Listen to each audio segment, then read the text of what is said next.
లోక రక్షకుడు అయిన మా ప్రియ పరలోకపు తండ్రి, సర్వకాలములందు సర్వావస్థలయందు మీరు ఉన్న దేవుడు, అనుదేవుడై ఉన్నారు. ప్రభా, మీరు కనికరాన్ని చూపెట్టండి నాయన. మా దేశ ప్రజలపైన కృప చూపెట్టండి.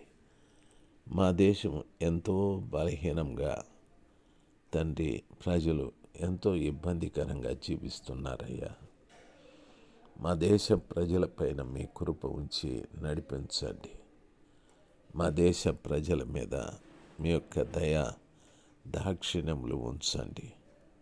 ప్రభా, కూడికలు జరుగుతూ ఉన్నాయి. అనేక మంది బిడ్డలు వచ్చారు.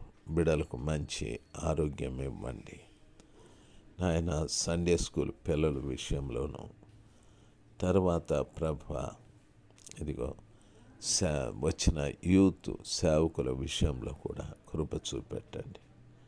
బిడ్డలు బలపరచబడి వెళ్ళాలి, ఆత్మలో స్థిరపరచబడి వెళ్ళాలి. మీరే కార్యము జరిగించండి. మా అవసరాలన్నీ తీర్చండి స్వామి. ఎంతో ఖర్చుతో కూడిన కార్యాలు మీరే సహాయం చేయాలి. దీని కొరకు సహాయం చేసిన బిడ్డలందరినీ బట్టి మిమ్మల్ని స్తుతిస్తూ ఉన్నాను. మా ప్రియులను దీవించండి, వారి కుటుంబాలను దీవించండి. సమస్త ఘనత మహిమలు మీకే. యేసు ప్రభు నామంలో ప్రార్థిస్తున్నాము తండ్రి.